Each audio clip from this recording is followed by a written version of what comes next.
One question: how do you know your game is actually fun? Well, to tell you the truth, you kinda don't, because fun is, of course, subjective. It's why so many genres and so many types of games exist. And it's why, as I've been creating our game, Misc: A Tiny Tale, I've really tried to create it from a perspective of something that I would enjoy playing myself. Now, I'm sure a lot of you are going to play our game or play our demo and maybe not find parts that I find fun to be fun to you, but I think that's really okay, because being an indie developer really means that you get to tap into your own niche.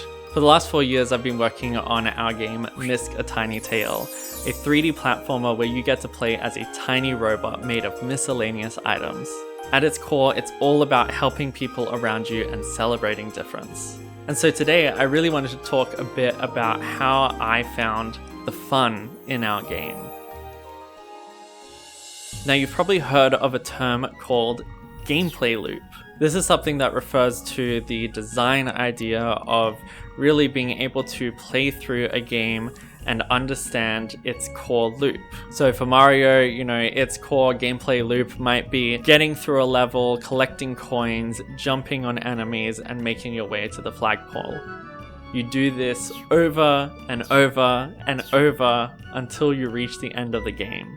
Now, of course, this doesn't mean that, different obstacles don't appear, different enemies don't get introduced, and different levels don't unlock. But at its core, that gameplay loop is present throughout the whole experience. And so if you're going to have something that reoccurs as many times as that, you really want to make sure that it's actually fun. And as simple as that sounds, it can actually be really challenging to figure out. It's why so many people, when starting new projects, begin with prototypes, and it's also why I really encourage you to begin with a very simple prototype. Because the fact is, if you know your game is fun with these graphics, then when you introduce the story, when you add the characters, and you really flesh out the visuals and sound, it's going to be an even better experience. But really, there's no point in your game being as hyper-realistic and high fidelity as possible if the core gameplay really isn't that fun. Now, the good thing about games is that they are no longer just games, they are also experiences. And you've seen throughout not just recent times, but many years ago, that these experiences can be fun by also just engrossing you in the world and the story that it encompasses. There's a lot of classic point-and-click games that didn't have very involved gameplay, but what they did do is present a really interesting world to explore, a really fascinating story to unravel. And so I think those two things kind of go hand in hand in a lot of instances.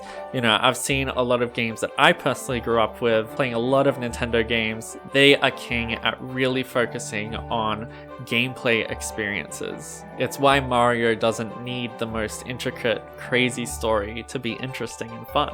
But some of their more experimental games, and maybe even some of their niche games, really surprise you by the types of stories they tell and the places they take you. And I definitely lean more on that side in terms of gameplay, because I think it's just so interesting to surprise the player and to take them through a world that doesn't exist otherwise. So how did we find our fun with Misc?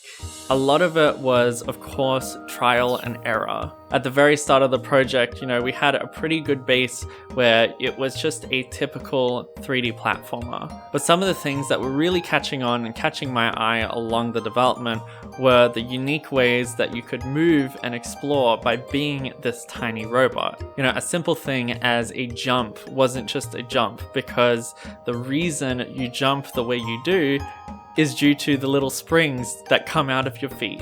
Gliding across this world became a thing when I introduced a propeller on his head.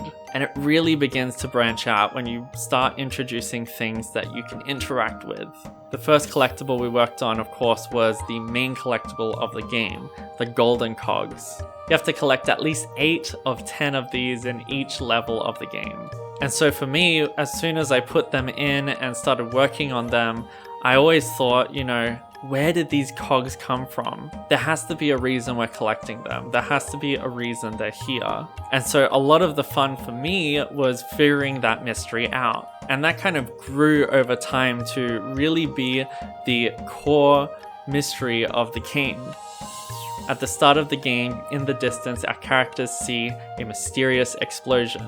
This explosion sends golden cogs flying into the sky along with trash and debris.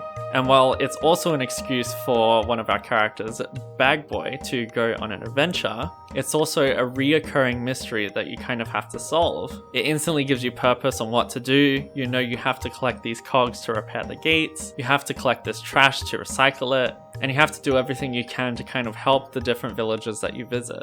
And so all of that kind of naturally led into each other and let us figure out our core gameplay loop. Explore, collect, connect.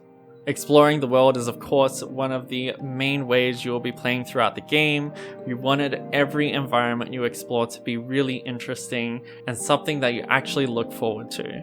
And we do this by making the perspective unique. You know, you're a 3 centimeter tall robot, so it's not typical for you to really explore our world in this perspective. This is also a post-human world, so you're seeing a lot of remnants and ruins of things from the past, maybe even things you're familiar with.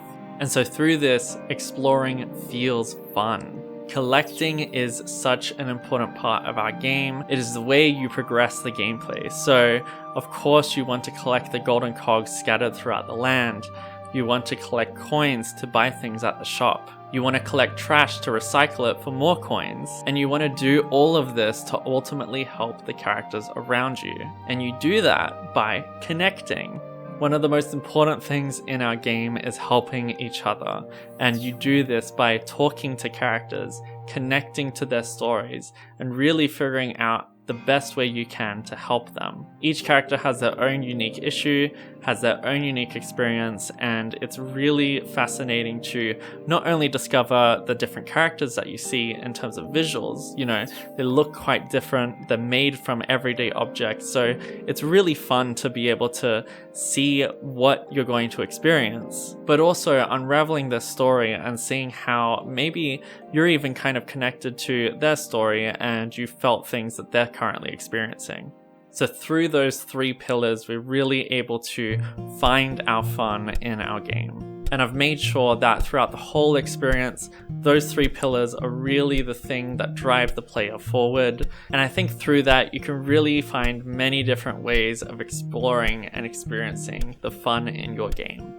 Now our game is coming along really well, you know, we're quite close to release, we've got a little bit more work to do, so we are working hard on it every day and we're really hoping that this is going to be a special experience for many different players. So please look forward to Miska Tiny Tail when it releases, and if you'd like to support us, please consider giving our game a wish list on Steam. It makes us more visible, which means more people can discover our game and explore a really fun robotic world. So until next time, bye!